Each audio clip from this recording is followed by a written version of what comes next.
The question today is, what do you do if your wife leaves you for another man?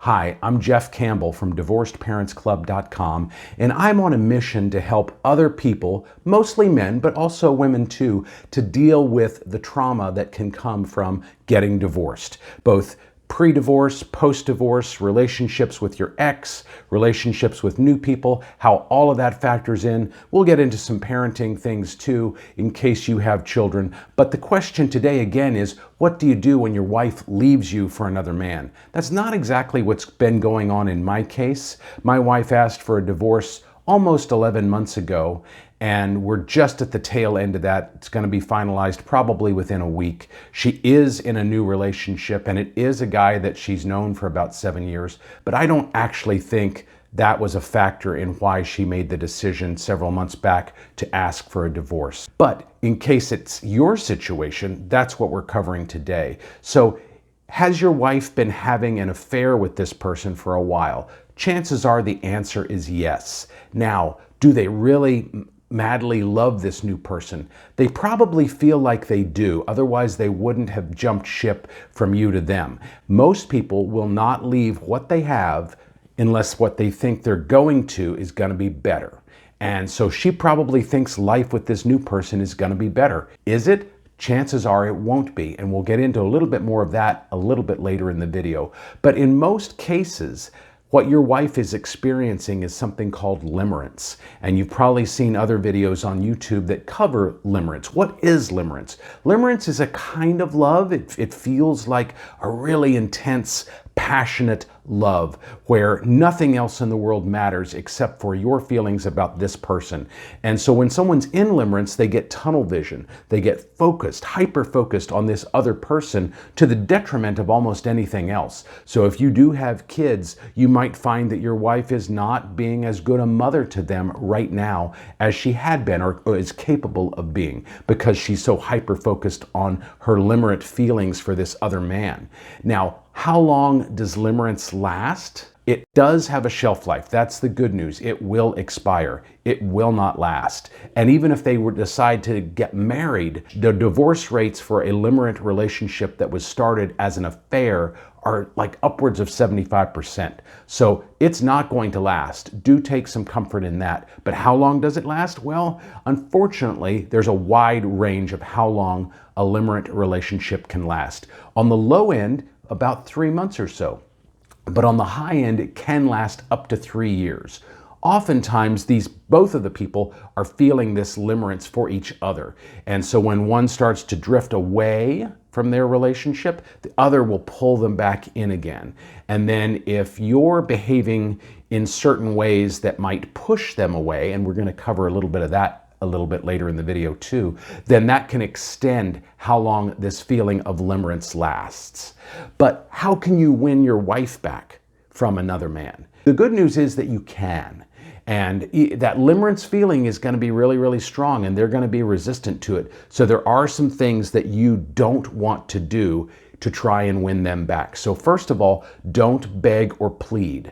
I did that when my wife first asked for a divorce, like I said, about 10, 11 months back. I did that for a little bit. And it's needy, it's desperate, it's not attractive behavior. It's not what you want to present yourself as being. You're just going to push them further away. You might think that if my wife could just see how heartbroken I am, how sad I am, how devastated I am, surely they would feel sympathy for me and come back to me. But 99% of the time, that's just not the case.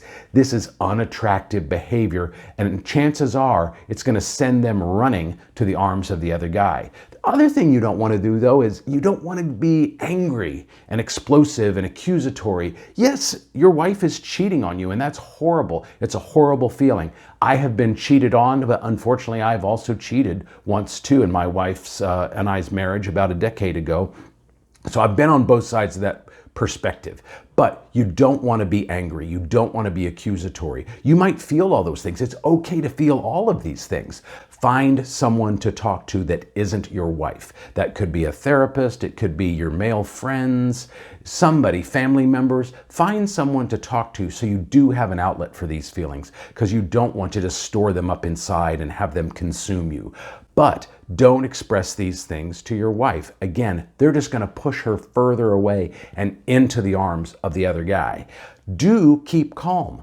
Do focus on being the best version of you that you can be. What do I mean by that? Well, the best version of you that you can be is going to be calm, centered, masculine, driven by purpose and focus. Maybe that's your work. Maybe you're an entrepreneur. Maybe you're thinking about starting your own business. That is your mission and purpose. Focus on that. Focus on your health, your physical health, your mental health, your emotional health. Focus on you. Focus on being the best version of you that you can be. When my wife asked for a divorce, I immediately, almost immediately, within a week to 10 days of the announcement, I began intermittent fasting. I began walking every day. I got back into doing martial arts, which I had done for years, but had kind of neglected during 2020 and a little bit of 2021.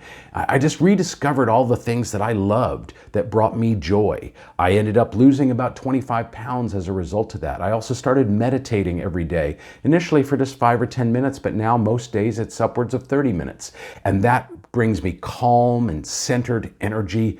Basically, I'm able to handle any storms that life throws my way and stay calm and centered and in a place of strength. And that's where you want to be. You want to be like the totem pole sticking up in the ocean and the waves are bashing against it and it's not moving. It's just solid. That's where you want to be, because life will always throw things your way. They will always be curveballs coming at you. And you just have to be able to deal with it without reacting emotionally or losing your shit or whatever.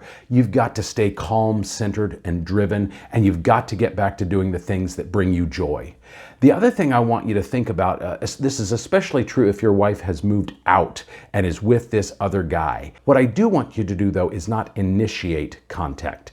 Definitely respond to any contact you get from her.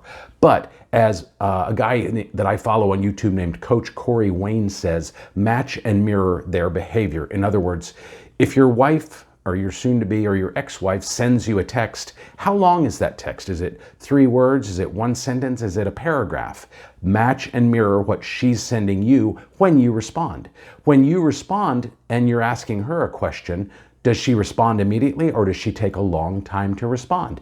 However long she takes, that's how long you take to respond to her texts. That way you're not coming across as needy and desperate. You don't want to be that way. Again, as I mentioned earlier in the video, that's just unattractive behavior that's going to push her away. So match and mirror whatever it is that she's doing. The next question is, can your wife fall back in love with you? And of course, as you might expect, the answer is definitely yes.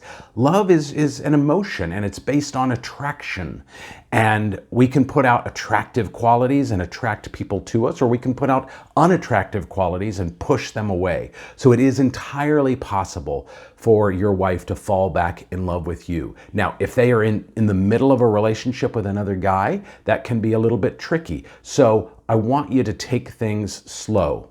And if she initiates contact with you, especially if it's contact that is potentially romantic in nature, let's say that things are starting to go south with her affair partner and she's wanting to hang out with you and she said, hey, could we meet up for dinner next week or something like that? That is potentially romantic interest. You don't know yet. You don't have enough information really, unless there's always been some hooking up there going on.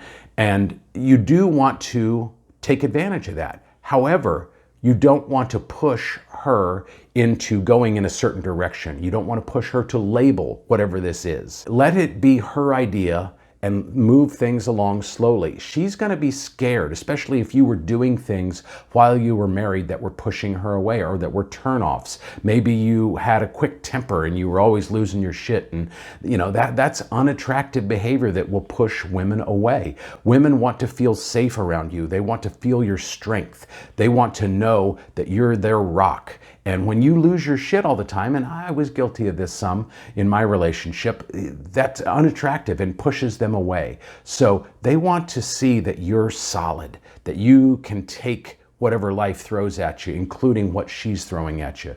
So don't label it. If you go to dinner and you hook up that night, don't say, hey, does this mean we're getting back together? Don't put that kind of pressure on her. Don't pressure her to necessarily completely end things with the other guy. I know it sucks that maybe there's some back and forth going on there. I know my wife hooked up with her new boyfriend within about a week or so of hooking up with me, because there was a little of that going on even during our divorce proceedings. I know that sucks. You're just gonna have to deal with it if you want to get your wife back. So don't label it. Don't put pressure on her. Let things progress slowly. And even if there's some back and forth going on there, if you're making forward momentum, that's really all that matters. So how do you know if your wife wants to reconcile? Well, first of all, you're going to see the communication increase. If there's been little to no contact, and that's entirely possible, especially if you don't have kids, she may have just completely fallen off the radar there and gone totally silent. So if she starts to text you, or maybe email, but text is most likely, if she starts to text you about things, especially if she's not texting you about what I would call business items like bills or kids or the mortgage payment or things like that, if she's texting you about issues in her life or problems she's having or challenges she's facing at work or things like that, if she's letting you in, that's a really good sign. Again, just listen though. Guys have a tendency to listen with the intent to fix. And we're just kind of waiting our turn to talk instead of really listening and empathizing and putting ourselves in her shoes. So just listen. Don't offer any advice unless she asks for it. And the more she confides in you, the better this is going to be. The next sign is if she starts to reminisce about the quote unquote good old days. You know, she starts talking about things that you've done in your marriage, you know, places you've gone to, things you saw and experienced. And if she's thinking fondly back on your marriage, that's a really good sign. When a wife leaves you and asks for a divorce, or maybe goes through with the divorce, she often villainizes you to make the decision easier to justify both to herself and to her friends. In my case, I know my wife lied about things that I had done to make it easier to explain to her friends, our so-called mutual friends, most of whom I don't have contact with anymore. I know she said things that were not true or greatly exaggerated just to make it easier on herself. And I think over time she's actually started to believe some of those things herself too, even though a lot of them really aren't true. So she will do that. So when you start to see that switch 180 degrees and come back to reminiscing about the good times, that's a really good sign. And so you want to kind of just keep that going. Again, don't listen with the intent to fix. Don't listen to her reminisce and say, yeah, but it kind of sucks that you then, blew all that up. Don't do that. Just listen. Maybe acknowledge what she's saying. Maybe repeat back things that she's saying. And maybe reminisce of some things of your own that you recollect, maybe the things that she hasn't mentioned yet, and see how she responds. The next sign is that she initiates some sort of physical contact, and I'm not necessarily talking about sex. As I mentioned, over the course of the last 10 months, I think my wife and I had sex maybe 4 times or so, and they were always things that she initiated. I wasn't initiating. I was trying to respect her boundaries and her decision to divorce, but she initiated that, and of course it felt great to have sex and to not be celibate for several months in a row, but it was physical contact that she was initiating, and I didn't read too much into that, and I certainly don't now. But if you see that in addition to some of these other signs, that's a really good sign that she's thinking about changing her mind. Maybe she's realizing she made a mistake. So it doesn't have to be sex though. It can be any physical contact. It can be touch.